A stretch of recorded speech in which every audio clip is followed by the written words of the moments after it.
اعوذ باللہ من الشیطان الرجیم بسم اللہ الرحمن الرحیم۔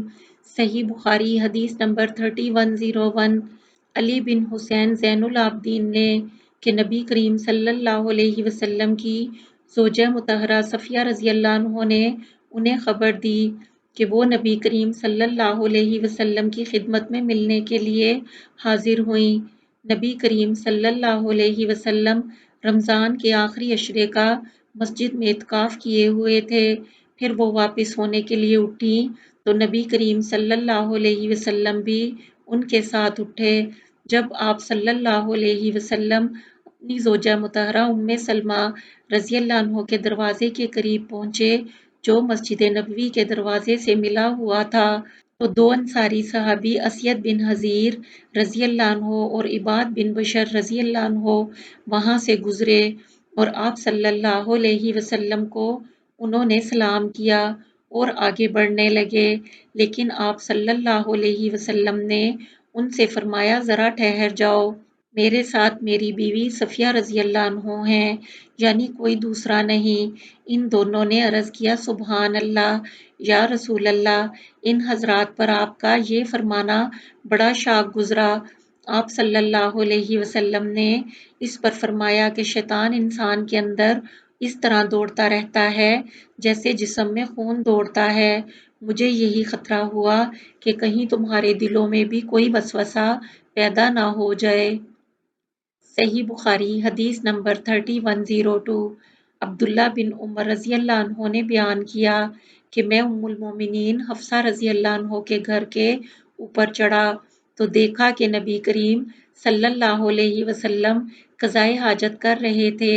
آپ صلی اللہ علیہ وسلم کی پیٹھ قبلے کی طرف تھی اور چہرہ مبارک شام کی طرف تھا۔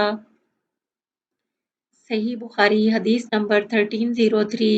عائشہ رضی اللہ عنہ نے بیان کیا کہ رسول اللہ صلی اللہ علیہ وسلم جب عصر کی نماز پڑھتے تو دھوپ ابھی ان کے حجرے میں باقی رہتی تھی۔ صحیح بخاری حدیث نمبر 3104۔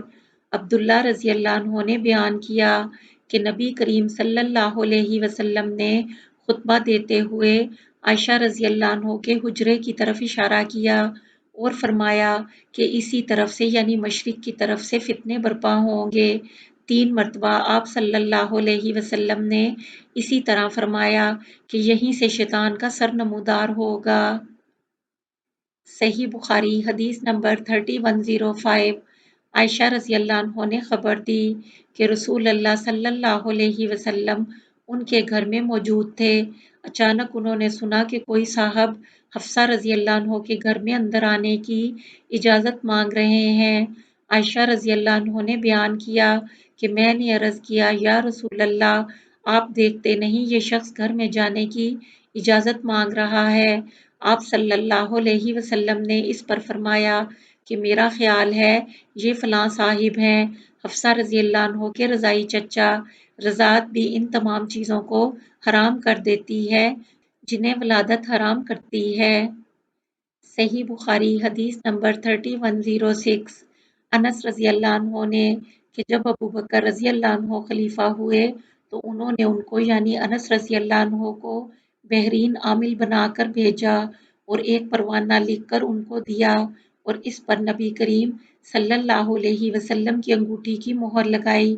مہر مبارک پر 3 سطریں کنندہ تھیں، ایک سطر میں محمد، دوسری میں رسول، تیسری میں اللہ کنندہ تھا۔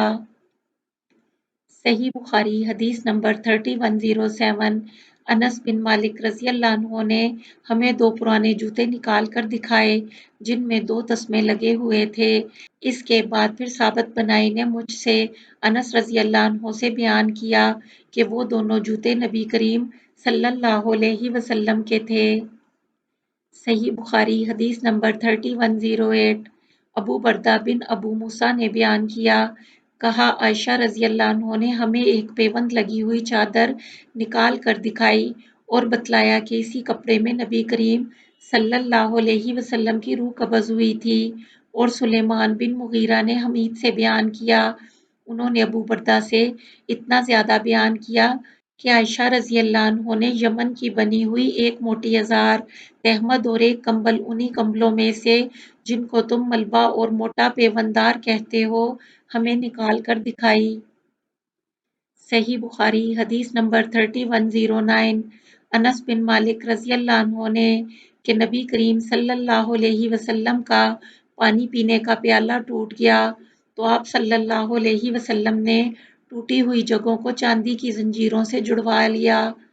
عاصم کہتے ہیں کہ میں نے وہ پیالہ دیکھا ہے اور اس میں نے پانی بھی پیا ہے۔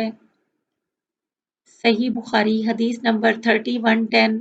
علی بن حسین نے بیان کیا کہ جب ہم سب حضرات حسین بن علی رضی اللہ عنہ کی شہادت کے بعد یزید بن معاویہ کے یہاں سے مدینہ منورہ تشریف لائے تو مسعور بن مخرمہ رضی اللہ عنہ نے آپ سے ملاقات کی اور کہا اگر آپ کو کوئی ضرورت ہو تو مجھے حکم فرما دیجئے۔ میں نے کہا مجھے کوئی ضرورت نہیں ہے۔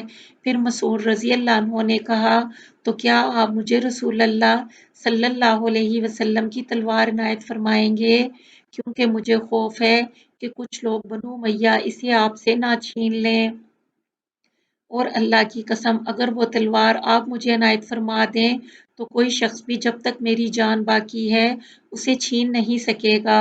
پھر مسعود رضی اللہ عنہ نے ایک قصہ بیان کیا کہ علی بن ابی طالب رضی اللہ عنہ نے فاطمہ رضی اللہ عنہ کی موجودگی میں ابو جہل کی ایک بیٹی جمیلہ نامی رضی اللہ عنہ کو پیغام نکاح دے دیا تھا۔ میں نے خود سنا کہ اسی مسئلے پر رسول اللہ صلی اللہ علیہ وسلم نے اپنے اسی منبر پر کھڑے ہو کر صحابہ کو خطاب فرمایا۔ میں اس وقت بالغ تھا۔ آپ صلی اللہ علیہ وسلم نے خطبے میں فرمایا کہ فاطمہ مجھ سے ہے اور مجھے ڈر ہے کہ کہیں وہ اس رشتے کی وجہ سے کسی گناہ میں نہ پڑ جائے کہ اپنے دین میں وہ کسی فتنے میں مبتلا ہو۔ اس کے بعد آپ صلی اللہ علیہ وسلم نے خاندان بنی عبد شمس کے ایک اپنے داماد عاص بن ربیع کا ذکر کیا اور دامادی سے متعلق آپ نے ان کی تعریف کی۔ آپ نے فرمایا کہ انہوں نے مجھ سے جو بات کہی سچ کہی، جو وعدہ کیا اسے پورا کیا۔ میں کسی حلال یعنی نکاح ثانی کو حرام نہیں کر سکتا اور نہ کسی حرام کو حلال بناتا ہوں، لیکن اللہ کی قسم رسول اللہ کی بیٹی اور اللہ کے دشمن کی بیٹی ایک ساتھ جمع نہیں ہوں گی۔